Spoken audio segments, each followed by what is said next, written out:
Most commonly use nouns, वो nouns जो बहुत ज़्यादा इस्तेमाल होते हैं। जैसे कि हमें पता चला कि किसी भी अल्फाज के ज़ख़ीरे में सबसे ज़्यादा अल्फाज नाउन होते हैं, इस्म होते हैं। तो ये जो इस्म हैं, चीज़ों के नाम हैं, इनका हमें जब उर्दू से इंग्लिश पता चल जाए कि उनको क्या कहते हैं, तो फिर इसका मतलब है हमारे पास वोकैबुलरी, अल्फाज का मजमुआ बढ़ रहा है। तो इस सेगमेंट का मकसद यही है कि आपकी वोकैबुलरी में कुछ इजाफा किया जाए। दूसरा, हम इसके साथ साथ इस पोर्शन में कुछ छोटे छोटे इंग्लिश के जुमले उर्दू से ट्रांसलेट करके भी बनाने की कोशिश करेंगे।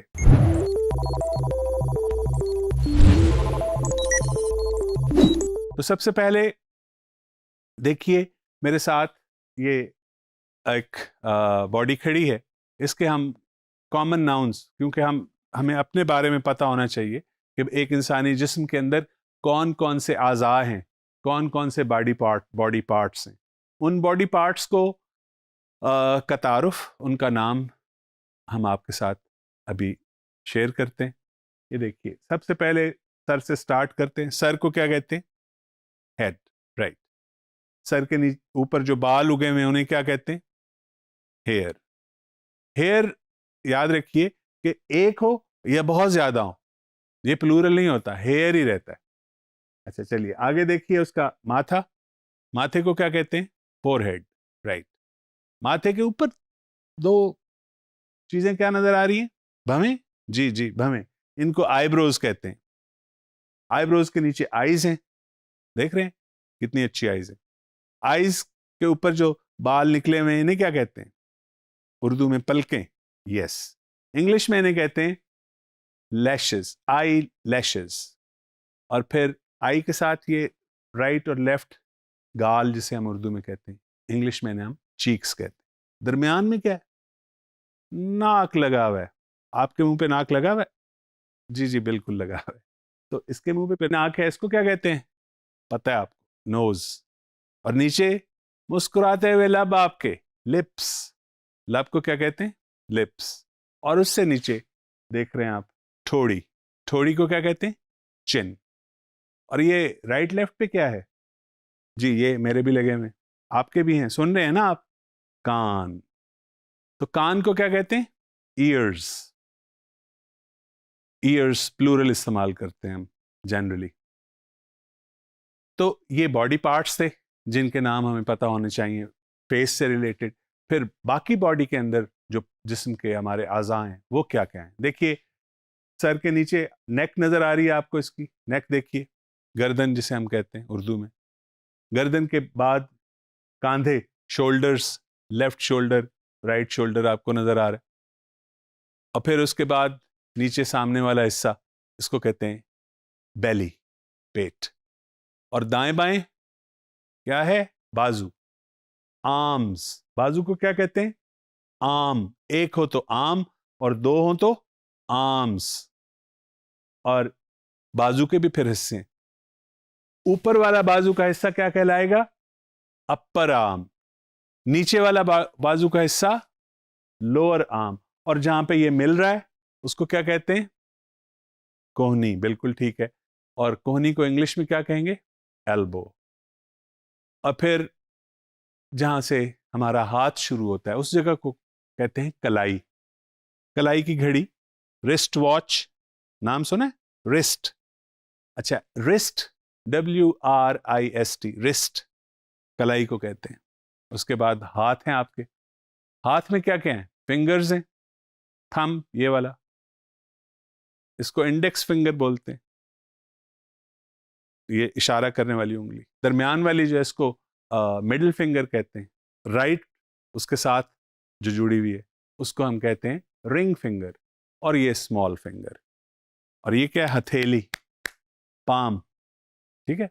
हथेली के साथ हथेली टकराएं तो ताली बजती है। तो ताली को वैसे बाय द वे क्या कहते हैं? Clap, yes, clap. क्लैप जब दो पाम्स आपस में मिलती। ये तो थे कुछ बॉडी पार्ट्स और जो आपके मेरे हम सब इंसानों को अल्लाह ताला ने दिए हुए हैं। इसके अलावा जो हमें नाउन्स पता होने चाहिए वो हमारे इर्द गिर्द फैली हुई बहुत सी चीज़ों के हैं। जगह हैं मसलन जिनका हमें पता होना चाहिए, नाम जनरली पता है, बहुत से नाम हैं जो उर्दू में और इंग्लिश में इस्तेमाल होते हैं। मसलन स्कूल है, जगह है, कॉलेज है, जगह है। अब स्कूल और कॉलेज के अंदर जो इम्पोर्टेंट चीज़ें, जो इम्पोर्टेंट नाम हैं जो आपको पता होने चाहिए, मसलन क्या हो सकते हैं? क्लासरूम, क्लासरूम को इंग्लिश में भी क्लासरूम कहते हैं।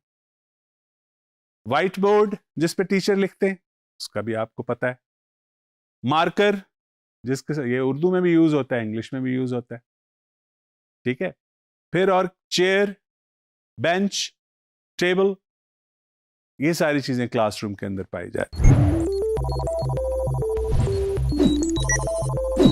फिर आपके घर के अंदर क्या कुछ होता है, उनके नाम, ये भी आपको पता होने चाहिए। देखिए लिस्ट है एक पूरी हाउस होल्ड थिंग्स की। हाउस होल्ड थिंग्स वो चीजें जो घर के अंदर पाई जाती हैं। पंखे को फैन कहते हैं, खिड़की को विंडो कहते हैं, टेबल मेज को कहते हैं, चेयर कुर्सी को कहते हैं। ये क्या पड़ा हुआ है, सामने नजर आ रहा है आपको, टेलीविजन। ये सारे घर के अंदर पाई जाने वाली चीजें। और बहुत सी चीजें आपके घर में जो होती, फ्लावर वाजेज होते हैं, गुलदान, डेकोरेशन पीस कहा जाता है, वो चीजें जो डेकोरेशन के लिए हम रखते हैं। फिर इसके साथ साथ हम देखते हैं कि जगहों के नाम के अलावा बहुत से नाम जो हैं वो हमारे चीज़ों के हैं जो जगह से भी रिलेट कर सकती हैं और उसके अलावा भी होती हैं। मसलन coat, shirt, tie, shoes, laces. Laces क्या होते हैं? तस्मे। वो तस्मे जिनसे बूट बांधे जाते हैं, उन्हें क्या कहते हैं? लेसेस। You are right. अच्छा, इससे जुड़ी हुई एक बात बताऊं, कुछ नाउन्स हैं जो हमेशा प्लूरल यूज करते हैं, उनको हम कभी सिंगुलर नहीं यूज करते। ये नहीं मैं कहता कि मैंने जूता पहना हुआ है, मैं कहूंगा मैंने जूते पहने हुए हैं। बिल्कुल इंग्लिश में भी ऐसा ही है, I am wearing shoes, pair of shoes भी कह सकता हूं। इसी तरह आई हैव 3 ट्राउजर्स, मेरे पास 3 पैंटें हैं। तो मैं इंग्लिश में पैंट जो लफ्ज है, ये इंग्लिश का लफ्ज है, उर्दू में हमने उसका प्लूरल कर दिया पैंटें, तो पैंट्स होता है हमेशा प्लूरल यूज। तो बहुत कॉमन नाउन्स जो हैं उनके बारे में आपको पता होना इम्पॉर्टेंट है। कॉमन हो, प्रॉपर नाउन तो खैर पता ही होता है। बाकी चीज़ों के नाम जितने ज़्यादा आपको पता होंगे उतनी ज़्यादा आपकी नाउन से रिलेटेड वोकैबुलरी स्ट्रांग होगी और आप लैंग्वेज अच्छी तरह से बोल सकेंगे, लिख सकेंगे, पढ़ सकेंगे।